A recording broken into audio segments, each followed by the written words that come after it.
Hello बच्चों, आज हम सब पुनः शुरू करने वाले हैं टेंस से संबंधित जितने भी हम अनुवाद पढ़ चुके हैं उनके सभी रिवीजन हम सब शुरू करने वाले हैं। तो आज का जो हमारा टॉपिक है वह प्रेजेंट इंडिफिनिट, यानी हम एकदम बेसिक से शुरू कर रहे हैं, प्रारंभ से हम लोग शुरू करेंगे। तो आज का जो हमारा टॉपिक है वह है प्रेजेंट इंडिफिनिट टेंस। तो प्रेजेंट इंडिफिनिट टेंस का जो पहचान होता है कि जो भी वाक्य होगा उस वाक्य के अंत में एक क्रिया होगी और उस क्रिया में ता है, ती है, ते हैं आता है। यानी प्रेजेंट इंडिफिनिट के टेंस में जो क्रिया होता है उस क्रिया के अंत में ता है, ती है, ते हैं और ताहू आता है, तो वह प्रेजेंट इंडिफिनिट की पहचान होती है। अब इसका स्ट्रक्चर देखते हैं कि स्ट्रक्चर क्या है।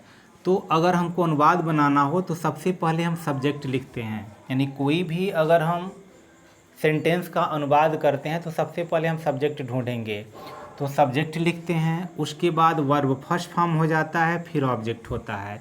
दूसरा कार्य है कि अगर सब्जेक्ट सिंगुलर नंबर होता है तो सब्जेक्ट सिंगुलर नंबर होगा तो वर्ब भी सिंगुलर नंबर हो जाएगा, यानी उस वर्ब में हम एस या ई एस जोड़ देते हैं। अगर जो सब्जेक्ट है वह प्लूरल नंबर में है तब तो वर्ब का फर्स्ट फॉर्म लिख करके केवल उसके बाद हम ऑब्जेक्ट लिख देंगे।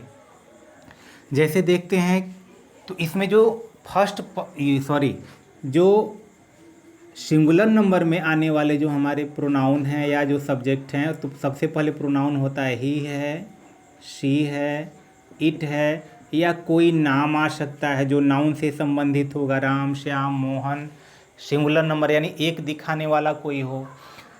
तो इसमें हम इसके साथ जब भी हम कोई क्रिया आएगा तो उस क्रिया में हम एस या ई एस जोड़ते हैं।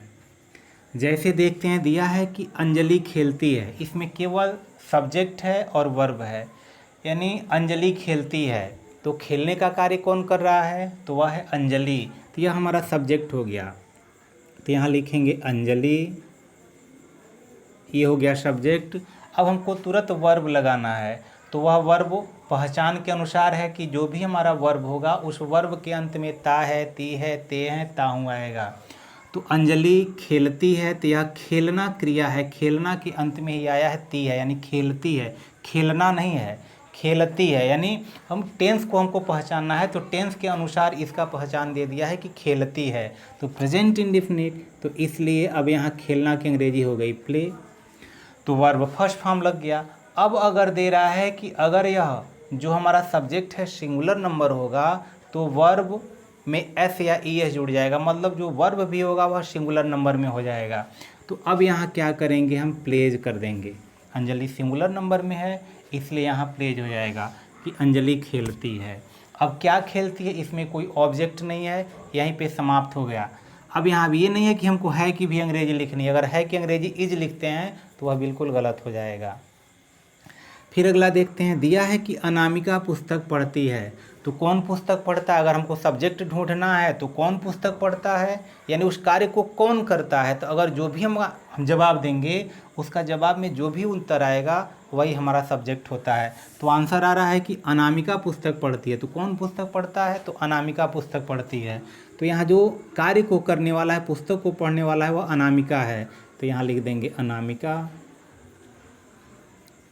ये हो गया। अब यह सब्जेक्ट है, इसके बाद हमको तुरंत वर्ब लगाना है और वर्ब के अंत में ही ता है, ती है, ते हैं, तो वर्ब क्या कौन सा कार्य करती है, तो पढ़ती है। तो पढ़ना यहाँ पे वर्ब है, तो यहाँ पढ़ना की अंग्रेजी लिख देंगे, तो ये हो जाएगा रीड। अब यहाँ पुनः जो अनामिका है वह सिंगुलर नंबर में है, यानी सिंगुलर नंबर में होने पर हमको ऐसे जोड़ देना है, यानी अगर सब्जेक्ट सिंगुलर नंबर तो वर्ब भी सिंगुलर नंबर होगा, तो इसलिए यहाँ रीड्स कर देंगे। पढ़ती है तो क्या पढ़ती है, तो यहाँ दे रहा है पुस्तक पढ़ती है, यहाँ पे ऑब्जेक्ट है, क्या पढ़ती है, तो पुस्तक पढ़ती है, तो यहाँ हो जाएगा अ बुक। फिर उसी प्रकार अगला दिया है कि तुम कविता याद करते हो, कौन कविता याद करता है, तो तुम कविता याद करते हो, तो यहाँ तुम की अंग्रेजी हो जाएगी यू। वर्ब क्या है, तो याद करना, तो यहाँ पे जो वर्ब है याद करना, तो अब इसकी अंग्रेजी होती है लर्न। तो अब जो यू है यह प्रोनाउन है और यू इसमें नहीं है, यह प्लूरल नंबर में होता है, तो इसलिए इसके साथ जो वर्ब है उसमें हम एस या ई एस का प्रयोग नहीं करेंगे, केवल वर्ब फर्स्ट फॉर्म लिख करके वैसे ही लिख देंगे। तो यू लर्न, तुम याद करते हो, तो क्या याद करते हो, तो यहाँ दिया है पोयम, तो यहाँ हो जाएगा अ पोयम, ये हो गया, यानी यू लर्न अ पोयम कि तुम कविता याद करते हो।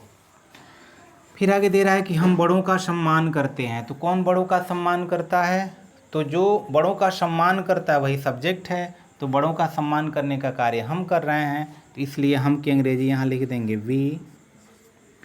अब कौन सा कार्य करते हैं, तो सम्मान करना। अब ये नहीं है कि करना केवल यहाँ वर्ब है, यह दोनों मिल करके वर्ब हो जा रहा है। सम्मान करना की अंग्रेजी होती है रिस्पेक्ट, तो इसलिए यह दोनों मिल करके यहाँ पे वर्ब का कार्य कर रहे हैं, तो यहाँ लिख देंगे रिस्पेक्ट। अब यहाँ सम्मान करता कौन है, तो हम तमाम लोग हैं, तो हम सभी लोग मिलकर के बड़ों का सम्मान करते हैं, तो प्लूरल नंबर में है, तो प्लूरल नंबर में होने पर जो वर्ब भी होगा वह प्लूरल होगा, इसलिए इसमें एस या एस जोड़ने की कोई आवश्यकता नहीं है। अब यहाँ हो गया कि हम सम्मान करते हैं, तो किसका सम्मान करते हैं, तो बड़ों का, तो बड़ों की अंग्रेजी यहाँ बिग नहीं लगता है, जो हमारे पद में उम्र में जो बड़े होते हैं उसकी अंग्रेजी एल्डर होती है, तो यहाँ एल्डर लिख देंगे, तो ये हो जाएगा एल्डर्स, यानी हम बड़ों का सम्मान करते हैं, तो वी रिस्पेक्ट एल्डर्स, कि हम बड़ों का सम्मान करते हैं। अब अगला दे रहा है कि वह कठिन सवाल हल करती है, कौन कठिन सवाल हल करता है, तो वह करती है, तो यहाँ पे वह फेमिनिन जेंडर है, यानी कोई लड़की है, तो इसलिए यहाँ वह की अंग्रेजी हो जाएगा शी।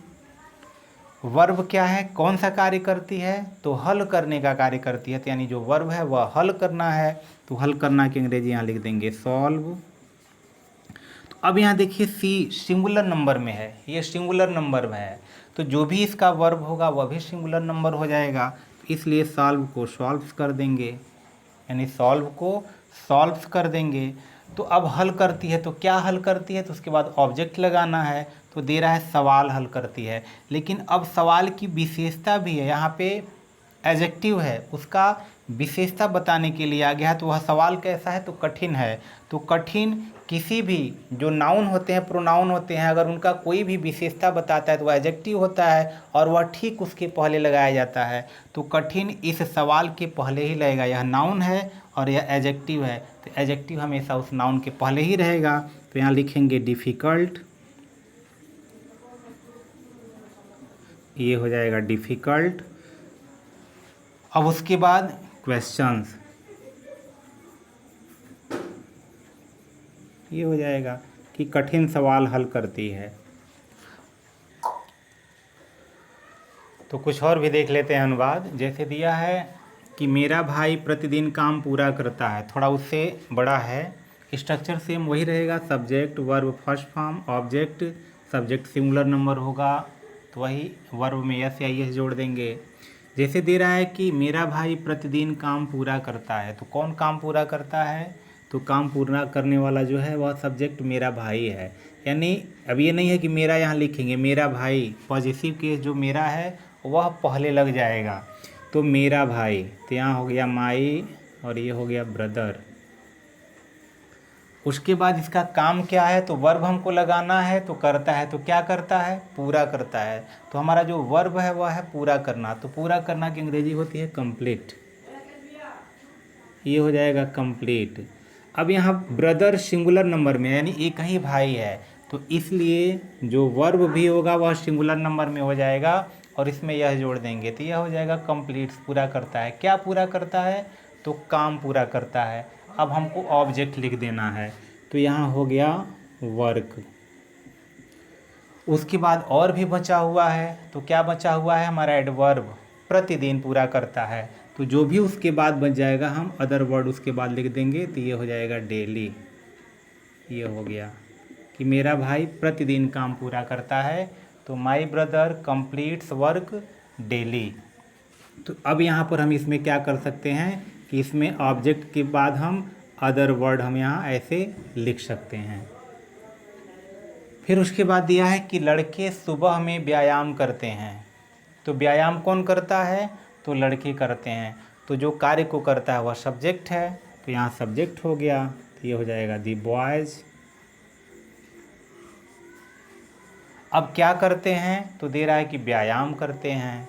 तो अब व्यायाम करना की अंग्रेजी केवल एक्सरसाइज ना होगा, तो पहले हमको वर्ब लगाना है, तो उसके साथ जो वर्ब होगा हम टेक लगाएंगे। बॉयज प्लूरल नंबर में है तो वर्ब भी प्लूरल नंबर में होगा, इसलिए एस या एस हमको नहीं जोड़ना है, तो यहाँ बॉयज टेक। अब उसके बाद क्या करते हैं, तो व्यायाम, तो एक्सरसाइज, ये हो गया एक्सरसाइज करते हैं। उसके बाद समय भी दिया है कि सुबह में करते हैं, तो पहले जो हमारा प्रीपोजिशन है तो ये हो जाएगा इन द मॉर्निंग, ये हो जाएगा। तो ये हो जाएगा कि the boys take exercise in the morning, कि बच्चे यानी लड़के सुबह में व्यायाम करते हैं। अगला दिया है कि तुम्हारी माता जी प्रतिदिन आटा गूँथती हैं, यानी गूँथती हैं या गूँथती हैं। अब कौन आटा गूँथता है, तो तुम्हारी माता जी, इतना हमारा सब्जेक्ट है। जो आटा गूँथने का कार्य कर रहा है वह सब्जेक्ट हो गया, तो ये हो जाएगा योर मदर, योर, अब ये हो गया मदर, ये हमारा सब्जेक्ट हो गया। अब इसका कार्य क्या है माता जी का, तो माता जी कार्य करती हैं गूँथने का कार्य करती हैं, तो गूँथती हैं क्या चीज़, तो आटा, तो पहले गूँथना ये हमारा वर्ब हो गया, क्योंकि ता है ती है, जितने भी वर्ब होंगे उसमें ता है ती है। पहचान यही है कि ती है, ते हैं, ता हूँ, तो ये सभी हमेशा यह प्रेजेंट इंडेफिनिट की निशानी है। तो यहाँ पर भी गूँथती हैं, तो गूँथना की अंग्रेजी होती है नीड, KNEAD। तो यहाँ देखिए जो मदर सिंगुलर नंबर में है तो वर्ब भी सिंगुलर नंबर हो जाएगा, तो यहाँ नीड्स लिख देंगे। गूँथती हैं, क्या गूँथती हैं, तो आटा, तो फ्लोर, ये हो गया आटा गूँथती हैं। अब उसके बाद समय भी दिया है कि प्रतिदिन गूँथती हैं, तो अब इसको अंत में लिख देंगे, ये हमारा एडवर्ब हो गया डेली। तो आशा करते हैं कि निश्चित रूप से आपको समझ में आ रहा होगा। तो अब अगला देखते हैं कि सुधांशु गरीबों की मदद करता है। यहाँ पर भी पहचान वही है कि करता है, क्या करता है, तो मदद करता है। उसके बाद यह है कि लड़कियाँ सत्य बोलती हैं, तो कौन सत्य बोलती हैं, तो लड़कियाँ सत्य बोलती हैं, तो सब्जेक्ट लड़कियाँ। तो ये जो दो सेंटेंस है ये हम आपके लिए छोड़ रहे हैं कि इसका अनुवाद आप लोग स्वयं कर लेंगे। तो आशा करते हैं कि यह वीडियो आपको समझ में आया होगा। समझ में आया होगा तो निश्चित रूप से आप अनुवाद को करके नीचे जो कमेंट बॉक्स है, कमेंट बॉक्स में आप उसको निश्चित रूप से लिखेंगे, कमेंट करेंगे। तो फिर मिलते हैं किसी अन्य वीडियो में, तब तक